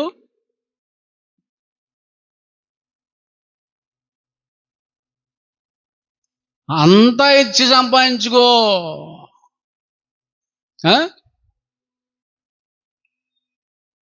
నువ్వు ఉద్యోగాన్ని సంపాదించుకుంటావు, డబ్బు సంపాదించుకుంటావు. అంటే ఉద్యోగం సంపాదించుకుంటే, డబ్బు సంపాదించుకుంటే అసలు జీవితం టర్న్ అయిపోద్దండి అంటున్నాడు ఒకడు. ఏడికి టర్న్ అయ్యేది? జీవితం అంటే మలుపు తిరిగిద్దంట. ఎటు? నరకం వైపుగా. నరకంలోకి టర్న్ అవుతావా? ఏంది నా పగలంతా పని చేస్తారు, మళ్ళీ రాత్రి అంతా పని చేస్తారు. ఏంది దేవుని పని ఎప్పుడు చేస్తారు? ఓటీలు.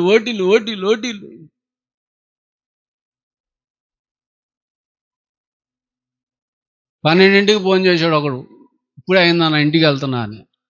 బా,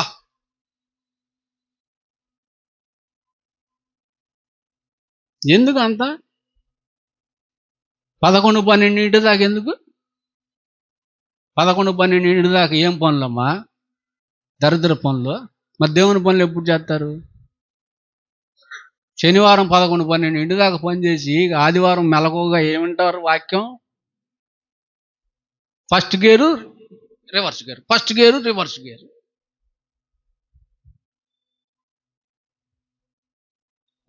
అప్పుడు విశ్వాసిగా ఉన్నప్పుడు నా ముందు కూర్చున్నా వేస్తుంది, ఫస్ట్ గేర్ వేస్తుంది, రివర్స్ గేర్ వేస్తుంది. నేనేమో యేసుకుమార్ లాంటి కోపం వచ్చి రివర్స్ గేర్ వేయగానే తల మీద పెట్టి ఒక్క కొట్టా, గట్టి కొట్టగానే ఫస్ట్ గేర్ కూడా దాటి ముందు ఒక ఆమె కూర్చొని ఉంది, ఆమె మీద పడింది. నేను వెనక బ్యాక్ చూసి కొట్టా, ఫ్రంట్ చూసి కొట్టలా, వెనక నుంచి కొట్టాను కదా తలకాయ. ఆమెకేం పళ్ళు ఎత్తు. నాకు తెలియదు కదా సంగతి. ఈ పళ్ళు వెళ్ళి ఆమె తలకాయలు ఇరుక్కున్నాయి జుట్టులో. కోటం ఆగిపోయింది. మరి వీళ్ళని విడదీయటమే సరిపోయా. అవి ఇరుక్కుపోయినాయి. చెప్పు ఆమెతో. ఆమెమో తలకాయ నున్నగా దూంగు ఉండాల, చిక్కు చుట్టుతో వచ్చి కూర్చుంది. ఈ పళ్ళు పోయి ఆ చిక్కులో పడ్డాయి. అటైపోయింది. ఎందుకు రివర్స్ గేరు? ఫస్ట్ గేర్ అంటే 11-12. ఇంట్లో వాళ్ళు ఎవరు ఏమనరా? అందరూ వాళ్ళకి డబ్బు పిచ్చే. అబ్బాయి ఎప్పుడు కొత్తే మాకెందుకు, అమ్మాయి ఎప్పుడు కొత్తే మాకెందుకు, డబ్బులు తెస్తున్నారు లేదా? ఖండించే వాళ్ళు ఉండరు, గద్దించే వాళ్ళు ఉండరు, బానిసలు. దేనికి? డబ్బుకి, సంపాదనకి. ఏం సంపాదించుకోమన్నాడు? సరే, అంత సంపాదించి ఏమైనా కట్టుకుపోతావా? కోట్లు సంపాదించావు, కూడబెట్టావు, మూట కట్టావు, ఏమైనా పట్టుకుపోతావా? సత్తే ఇంట్లో పెడతారా? తెచ్చి రోడ్డు మీద పడేస్తారు. చిన్న సైజ్ టెంట్, పెద్ద టెంట్ కూడా వేరు. అమ్మ ట్రస్ట్కి ఫోన్ చేస్తాడు. ఎందుకు? వాడైతే ఫ్రీగా పంపుతాడు ఐస్ బాక్స్. 2000 డబ్బులు కట్టి కూడా దారు మళ్ళీ బాక్స్ అది. బంగాళాలపూడి వెళ్తారు, ఎక్కడ తక్కువకు దొరికిద్దో పెట్టి ఆ పెట్టి తీసుకొస్తారు. నీ ముఖానికి గులాబీ పూలు కూడా వేరు, బంతి పూలే. ఎందుకు? అవి రేటు ఎక్కువ. దానిగా ఎరగదీస్తున్నావు 11-12 దాకా. ఆ ఎరగదీసేది ఏదో దేవుని కోసం ఎరగది. ఆ పాట ఏదో దేవునిలో పడు. నీకు చెప్పేవాళ్ళు లేక చెడిపోతున్నావు. చెప్తే చెప్పిన వాళ్ళ మీద పగ పెట్టుకుంటావు. ఏం కోల్పోతున్నావో అర్థం అవుతుందా? గ్రహిస్తున్నావా? ఎలుగుతుందా నీ బలుబు? ట్యూబ్లైట్, నీ బలుబు వెలగాలి. ఏం పోగొట్టుకుంటున్నావు? దేనికి దూరం అయిపోతున్నావు? శాశ్వతమైన దానికి, నిజమైన దానికి, నిత్య జీవానికి. ఎందుకే? జ్ఞానాన్ని సంపాదించు. అది నిన్ను కాపాడుతుంది, అది నిన్ను రక్షిస్తుంది.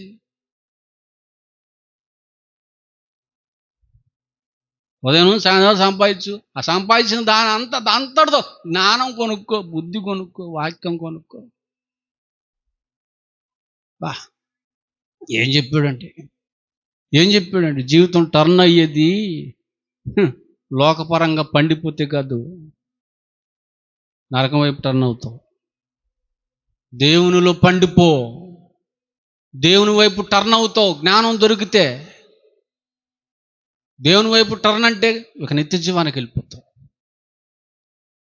గొప్ప విషయాలండి సొలొమోను గారి ద్వారా దేవుడు మాట్లాడుతున్నటువంటి విషయాలు. అర్థమైందా? పరలోకం వైపుకి తిరుగుతావు గనుక దేవుని జ్ఞానం సంపాదించు. లోక సంపాదన కాదు, లోక సంపద కాదు. అర్థమైందా? మొదటి రాజుల గ్రంథం. ఇప్పుడు వెళ్ళండి ఆమె దగ్గరికి. ఎక్కడున్నానా? మొదటి రాజుల గ్రంథంలో ఉంది. యారు చెప్తున్నాడు ఆమె గురించి? మత్తయి సువార్తలో చెప్తున్నాడు. 10వ అధ్యాయం, మొదటి రాజులు, మొదటి వచనం. షేబా దేశపు రాణి. అట్టాడు రాణులు ఉన్నారా? షేబా దేశపు రాణి. అబ్బా, ఎవరి గురించి? ఏ నామం? యెహోవా నామము గూర్చియు. సొలొమోను అంటే యెహోవా నామమును గూర్చియు, నిజదేవుడి గురించి. సొలొమోను గారికి ఆ దేవుడు అనుగ్రహించినటువంటి జ్ఞానం వల్ల కలిగిన కీర్తిని గురించియు విన్నదా? వినుట ద్వారా ఏం కలుగును? విశ్వాసము కలుగును. విని గూఢార్థము గల మాటల చేత.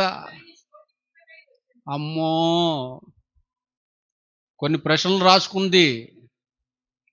అవి ఏ అర్థం అంటే ఎవరు చెప్పలేరు. వాళ్ళ దేశంలో చెప్పేవాళ్ళు ఎవరు లేరు.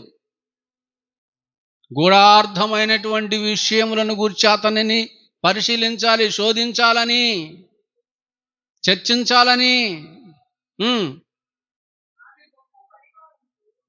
ఎట్లా బయలుదేరింది? గొప్ప పరివారముతో. రాని కదండి, గొప్ప పరివారముతో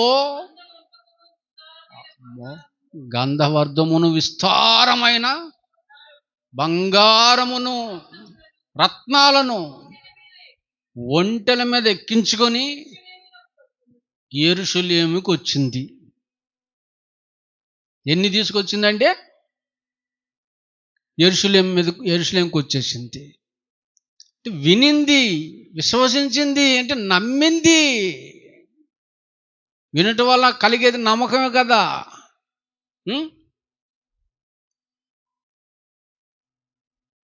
ఎన్నో ప్రశ్నలు, పజిల్స్ మనసులో పెట్టుకొని వచ్చింది. చూసింది, వినింది.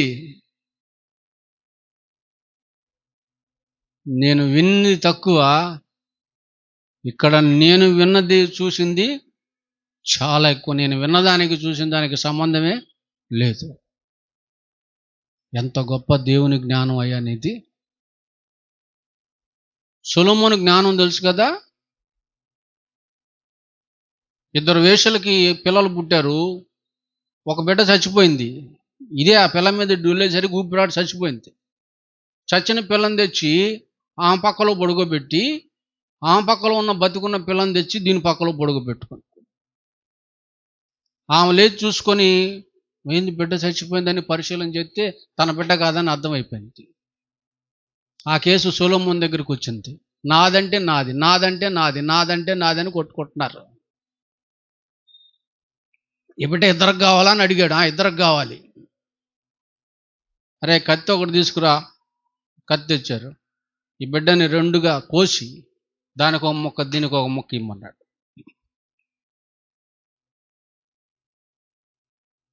అప్పుడు నా ముక్క నాకు ఇచ్చేయండి అంటుంది ఇది. దయాదాక్షిణం లేని తల్లి, కనికరం లేని తల్లి. అప్పుడు కన్నతల్లి అంటుంది, బిడ్డను చంపొద్దు, నా బిడ్డ ఎక్కడున్నా క్షేమంగా బతికుంటే చాలు, దానికే ఇచ్చాడు. అప్పుడు సొలొమోను తీర్పు ఇచ్చాడు. ఈ బిడ్డ యొక్క నిజమైన తల్లి ఆమెకి ఇచ్చి పంపండి, దీన్ని ఎత్తి చెరసాల్లో వేయండి అన్నాడు. బిత్తరపోయింది షేబా దేశపు రాణి.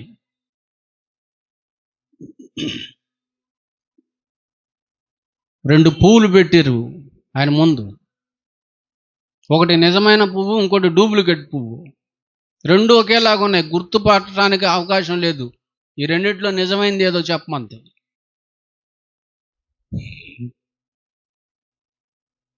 అందరూ ఆశ్చర్యపోయి చూస్తున్నారు. ఏం చెప్తాడు ఇప్పుడు? 2 ఒకలాగా ఉన్నాయి.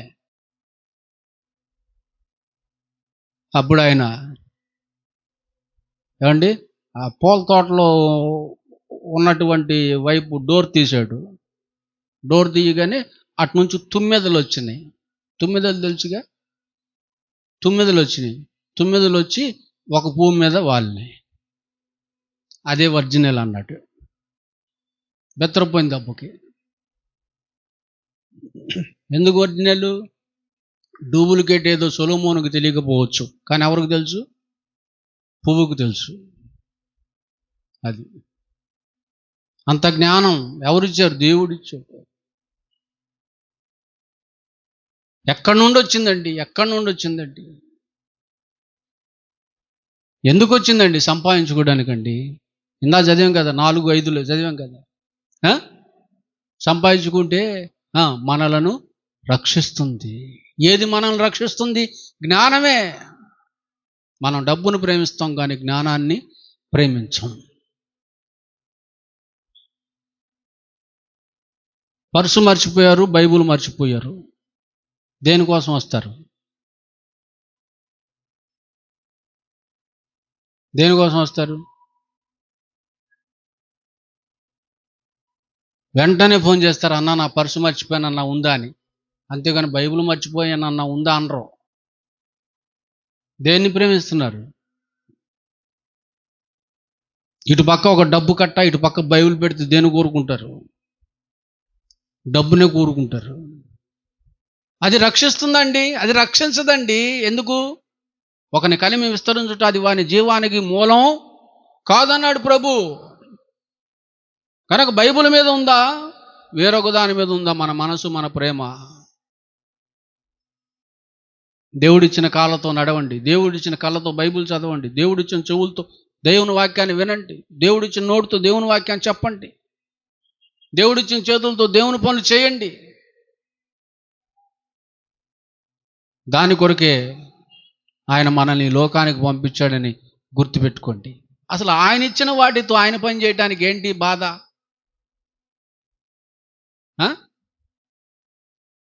నిన్నేమన్నా తెచ్చుకొని చేయమన్నాడా? ప్రభువా నాకు కాళ్ళు కావాలి కదా, నాకు చేతులు కావాలి కదా అన్నావా? ఉన్నాయిగా, నీకు కావాల్సిన వెహికల్స్ అన్నీ ఉన్నాయి, అన్ని వసతులు ఉన్నాయి, అన్ని వనరులు ఉన్నాయి ఆయన కోసం నడవటానికి, బతకడానికి, చేయటానికి. ఇంకేంటి బాధ? ఇంకేంటి బాధ? ఉం? అండి, ఆమె విన్నది విశ్వాసంతో ఏమండి వచ్చింది. విశ్వాసంతో వినువారికి ఏం కలుగుతుంది? వాళ్ళ మనసు మారుతుంది, వాళ్ళ జీవితం మారుతుంది, వాళ్ళ క్యారెక్టర్, వాళ్ళ బ్రతుకు మారుతుంది ప్రియులారా.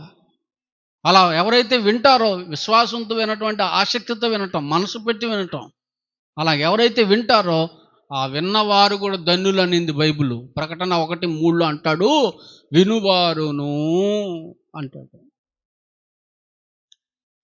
వినువారును, చదువువారును, గైకొనువారును ధన్యులు, మరి ధన్యులు. వినువారు ధన్యులు, చదువువారు ధన్యులు, గైకొనువారు మరి ధన్యులు. విని గైకొంటే నిత్య జీవం దొరుకుతుంది. ఈ విషయాలన్నీ ఆమెకు అర్థమై ఉంటాయి. మళ్ళీ రాజుల గ్రంథానికి వెళ్ళండి. 1 రాజుల గ్రంథం 10వ అధ్యాయం 9వ వచనం చదవండి. 10వ అధ్యాయంలో 9వ వచనం. అమ్మా, నీ యందు ఆనందించి నిన్ను ఇశ్రాయేలీయుల మీద రాజుగా నియమించిన. అమ్మో, ఏం మాట్లాడుతుందండి ఆమె? దేవునికి ఏం చెప్తుందండి ఆమె? స్తోత్రం చెప్తుందండి. అంటే టోటల్గా ఏమైపోయింది? మారిపోయింది అంతే.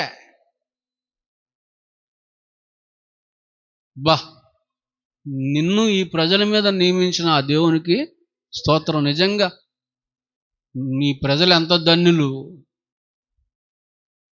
ఎంత భాగ్యవంతులు నీ ప్రజలు.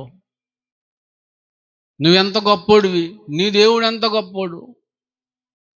ఆయన స్తుతిస్తుంది. వినింది, వచ్చింది, చూచింది, దేవుణ్ణి స్తుతించింది. తూర్పు దేశాలలో ఎవరికి ఇంత జ్ఞానం లేదని చెప్తుందామా? దేవుడు నీకిచ్చాడు, ఆ దేవునికి స్తోత్రం.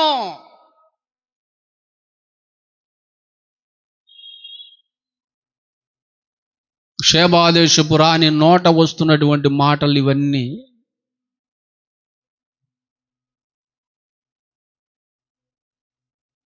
మంచి క్యారెక్టర్ కలిగినోడండి. ఎవరు? మంచి క్యారెక్టర్తో దేవుణ్ణి అడిగి పొందుకున్నాడండి మహాజ్ఞానాన్ని. ఎప్పుడన్నా అడిగారా మీరు? దేవుణ్ణి ఎప్పుడన్నా అడిగారా? అసలు అడగటమే మానుకున్నారు కదా. అలవాటు పోయింది కదా మీకు. దేవుణ్ణి అడిగే అలవాటు పోయిందా? జ్ఞానం పోయింది. అందుకే బుద్ధి కొనుక్కోమన్నాడు. సొలొమోను ఆయన జ్ఞానాన్ని అడిగాడు. ఆయన జ్ఞానాన్ని అడగటానికి ఎప్పుడైనా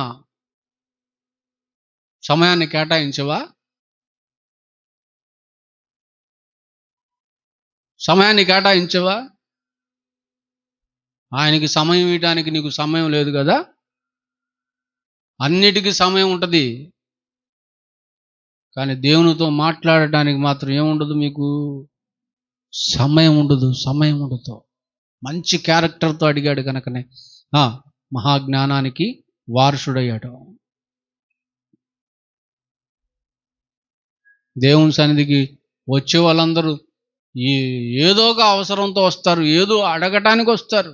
వాళ్ళ శరీరానికి సంబంధించిన, లోకానికి సంబంధించిన.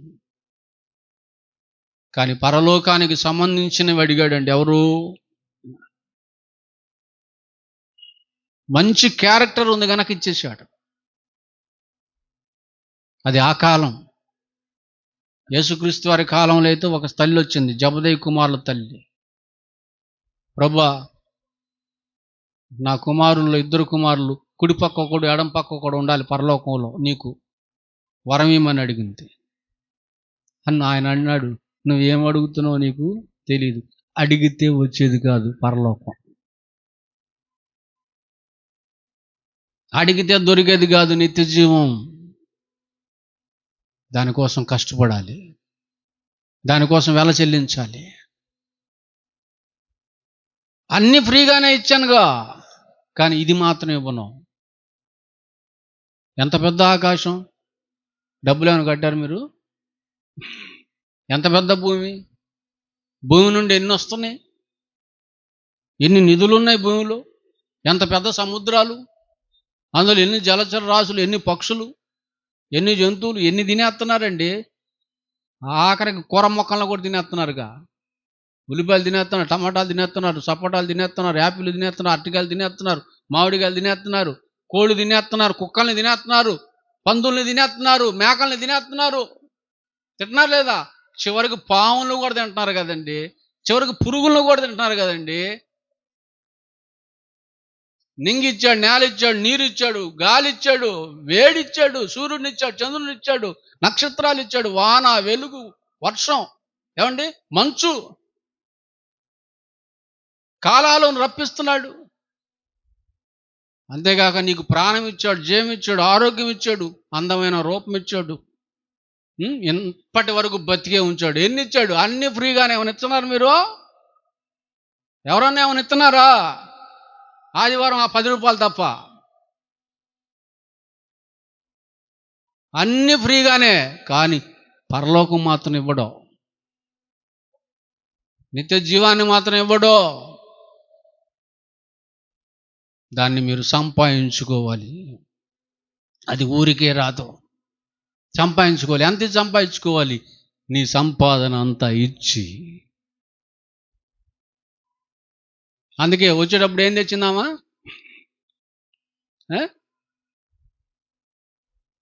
ఏం తెచ్చిందండి?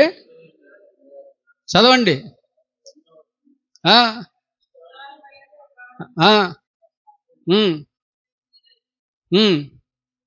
అవన్నీ పట్టరండి అంటూ మీ వల్ల అయిద్దండి?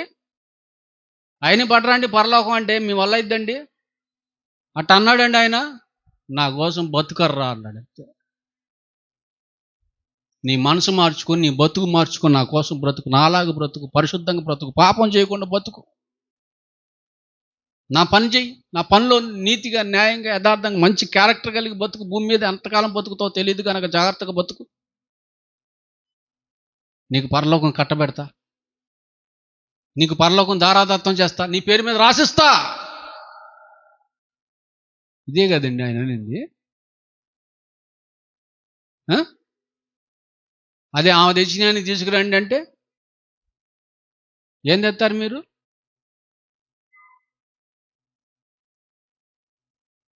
గనక ఫ్రీగా రాంది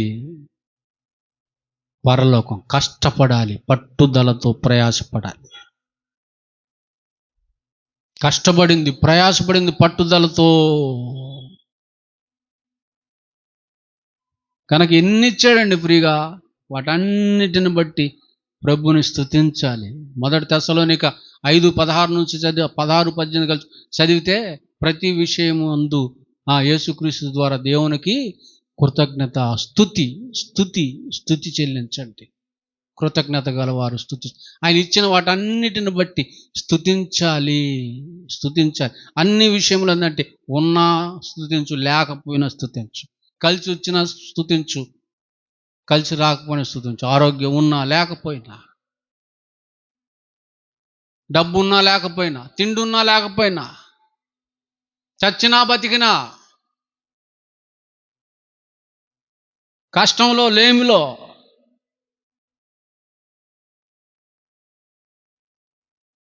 హై స్థితిలో ఉన్నా, లో స్థితిలో ఉన్నా ఏం చేయాలి? స్తుతించాలి. ఇప్పుడు మళ్ళీ వెళ్ళండి రాజుల గ్రంథం 10కి, 10వ అధ్యాయానికి 10వ వచనం చదవండి. 10వ వచనం. మరియు ఆమె రాజునకు 240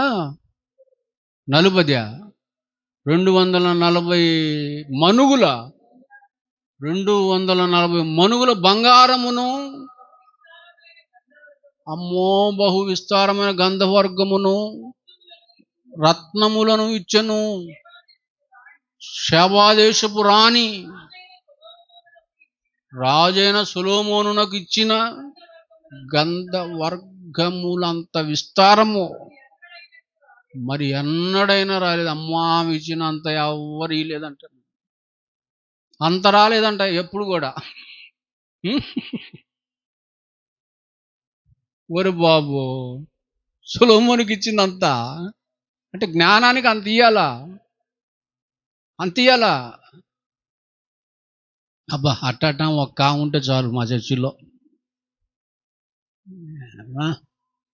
2 ఫ్లోర్లు ఏంది, 3 ఫ్లోర్లు ఏంది, ఒక 100 ఫ్లోర్లు వేసేస్తా. 100 ఫ్లోర్లలో 100 స్క్రీన్లు పెట్టేసి 100 ఫ్లోర్లో కూర్చొని వాక్యం చెప్తా. ఎందుకు?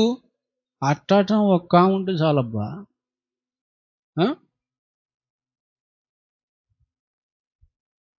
ప్రియులరా, ఆ కాలానికి ఆమె గొప్ప, అది గొప్ప. ఈ కాలానికి ఆ గొప్ప సరిపోతావు, ఈ కాలానికి ఆమె సరిపోతావు.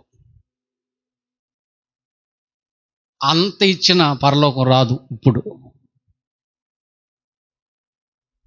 అంత ఇచ్చిన రాదు పరలోకం ఇప్పుడు. ఎందుకు? నీ బిల్డప్ కోసం ఇస్తున్నావు. అంత ఇచ్చిందంటే ఇంకెంత ఉండి ఉంటుంది? ఆలోచన చేయండి.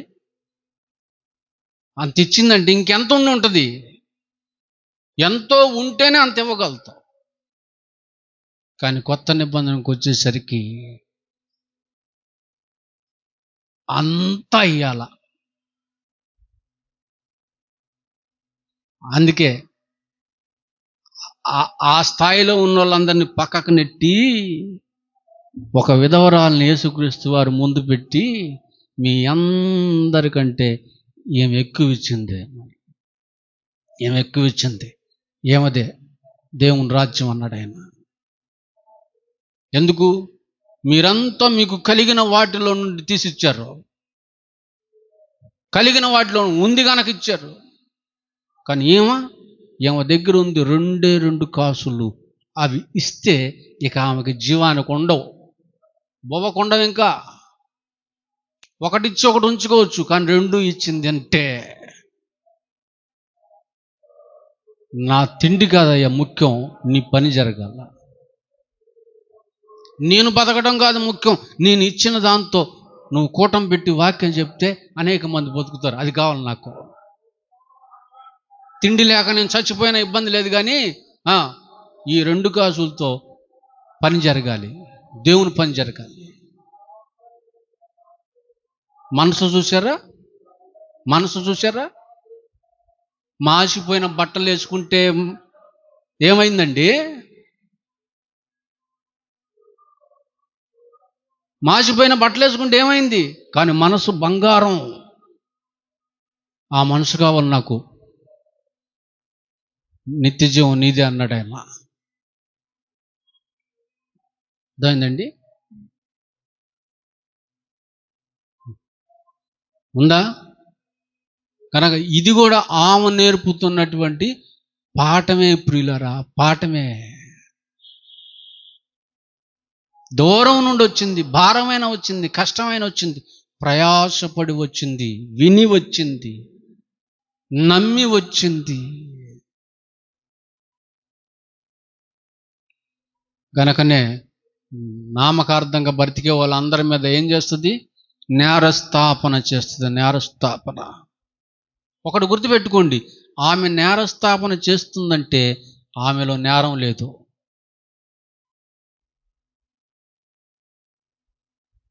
నేరం ఉన్నోళ్ళు నేరస్థాపన ఎట చేస్తారు?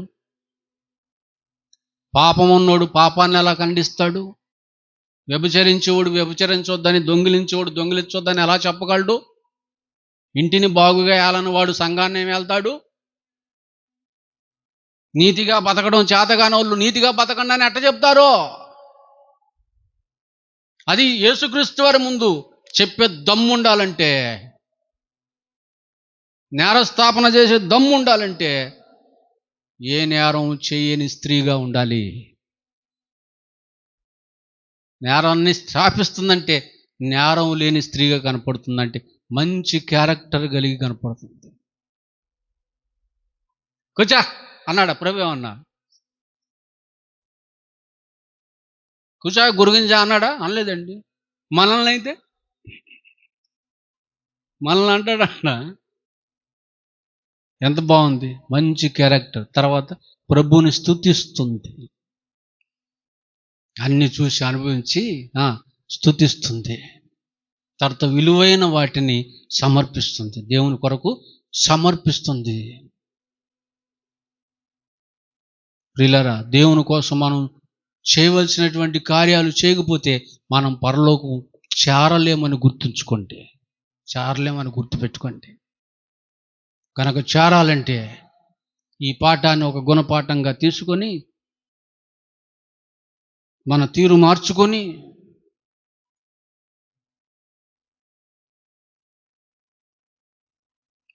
జాగ్రత్తగా బతుకుదాం దేవుని కొరకు.